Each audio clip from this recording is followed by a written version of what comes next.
अयोध्या नगरी गम के साए में डूबी हुई थी। उनका प्यारा राजकुमार राम जा रहे थे। वो कोई आम राजकुमार नहीं थे। राम तो सदाचार, शक्ति और दया के साक्षात रूप थे। लेकिन किस्मत में कुछ और ही लिखा था। अपनी सौतन की कसम के कारण राम को 14 साल के लिए वनवास जाना पड़ा। मेरे साथ खड़ी है मेरी पत्नी सीता। उन्होंने अपने पति का साथ चुना। उनका प्यार मेरे लिए किसी भी महल की दीवारों से ज्यादा मजबूत है। लक्ष्मण, राम के वफादार भाई, ने उनका साथ छोड़ने से इनकार कर दिया। भारी मन से वो उनके साथ इस कठिन यात्रा पर चल दिए। मैं आपको नहीं छोड़ूंगा भैया, आपकी यात्रा मेरी यात्रा है। ये दृश्य हृदय विदारक था। लोग सड़कों पर खड़े थे, उनके चेहरों से आंसू बह रहे थे।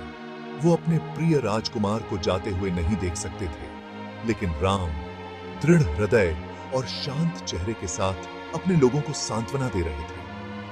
अनेक कोकों पर मैं वापस आने का वादा करता हूँ। वो एक साधारण रथ पर सवार हुए। उनकी पीठ सीधी, उनका सिर ऊंचा। वो आगे जो भी हो उसका सामना करने के लिए तैयार थे। उनके लिए कर्तव्य सर्वोपरि था, भले ही इसका मतलब अपने सब कुछ पीछे छोड़ना ही क्यों ना हो। अयोध्या की भव्यता के विपरीत जंगल था। ऊंचे ऊंचे पेड़ लंबी परछाई डाल रहे थे। जंगली जानवर खुलेआम घूम रहे थे। फिर भी राम, सीता और लक्ष्मण ने अटूट साहस और शालीनता के साथ चुनौतियों का सामना किया। साल बीतते गए। वो सादगी से रहते थे, प्रकृति और एक दूसरे की संगति में सुकून पाते थे। एक दूसरे के प्रति उनका प्यार और समर्पण दिन ब दिन बढ़ता गया। लेकिन खतरा हर जगह छुपा हुआ था। जंगल राक्षसों का भी घर था, जो अंधेरे और छल के जीव थे। मैं सीता को पाकर रहूंगा, वो मेरी होगी। एक दिन रावण, जो सीता की लालसा से प्रेरित था, ने एक दुष्ट योजना बनाई। उसने राम को बहलाने के लिए एक जादुई सुनहरा हिरण भेजा। हिरण नाच रहा था और चमक रहा था। उसकी सुंदरता ने सीता का मन मोह लिया। हे राम, कृपया मेरे लिए उस सुंदर हिरण को पकड़ लाओ।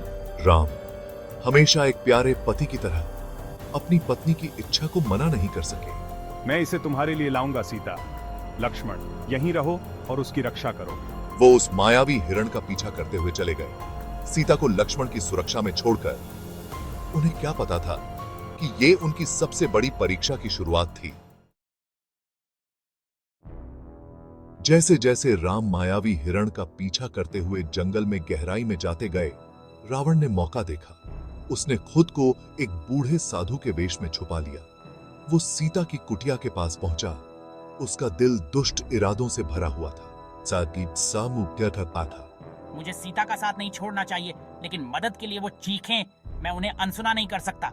लक्ष्मण, जो राम से किए गए वादे से बंधे थे, सीता का साथ छोड़ने में हिचकिचा रहे थे। लेकिन मदद के लिए रावण की चीखें इतनी दयनीय थीं कि उन्हें अनसुना नहीं किया जा सकता था। कुटिया के चारों ओर एक सुरक्षा चक्र बनाने के बाद लक्ष्मण ने सीता को बाहर न निकलने की चेतावनी देते हुए वहां से प्रस्थान किया। इस घेरे के अंदर रहो सीता, बाहर कदम मत रखना। रावण ने सीता को अकेली देखकर समय बर्बाद नहीं किया। उसने अपना असली रूप प्रकट किया। अब तुम मेरी हो सीता। भयभीत सीता ने मदद के लिए आवाज लगाई।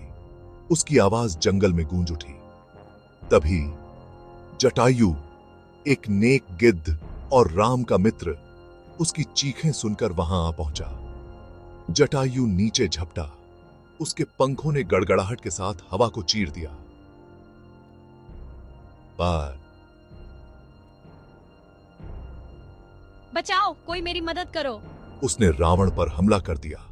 उसके नुकीले पंजों ने राक्षस के मांस को चीर डाला। एक भयंकर युद्ध शुरू हो गया। जटायु ने बहादुरी से लड़ाई लड़ी, लेकिन रावण बहुत शक्तिशाली था। क्रोधित होकर राक्षस राजा ने नेक गिद्ध को घातक रूप से घायल कर दिया। जैसे ही रावण का रथ लंका की ओर तेजी से बढ़ा, जटायु मर गया। उसके खून से जंगल का जमीन लाल हो गया। इस बीच राम खतरे को भांपते हुए कुटिया में लौट आए। उनका स्वागत एक अजीब सन्नाटे ने किया। सीता, तुम कहां हो? उनका दिल बैठ गया जब उन्होंने कुटिया को खाली पाया। सुरक्षा चक्र टूटा हुआ था। निराशा ने उन्हें घेर लिया। उन्होंने बेसब्री से सीता को ढूंढा। उनकी आवाज चिंता से भरी हुई थी। सीता, सीता। तभी उनका सामना मरते हुए जटायु से हुआ। अपनी अंतिम सांस के साथ जटायु ने राम को रावण की विश्वासघात और सीता के अपहरण के बारे में बताया। प्रभु राम, मैं सीता को खोजने के लिए अपने जीवन की प्रतिज्ञा करता हूँ। जब तक वो सकुशल आपके पास नहीं लौट आती, मैं चैन से नहीं बैठूंगा। दुहक और क्रोध ने राम को जकड़ लिया, लेकिन वो जानते थे कि उन्हें जल्दी से काम करना होगा। उन्हें सीता को ढूंढना था। तभी हनुमान, शक्तिशाली वानर योद्धा और राम के भक्त प्रकट हुए। उन्होंने अपना अटूट समर्थन दिया और सीता को खोजने का संकल्प लिया, चाहे कुछ भी कीमत क्यों न चुकानी पड़े। नई उम्मीद से भरे हुए राम ने हनुमान को गले लगा लिया। सीता को बचाने की उनकी तलाश शुरू हो चुकी थी।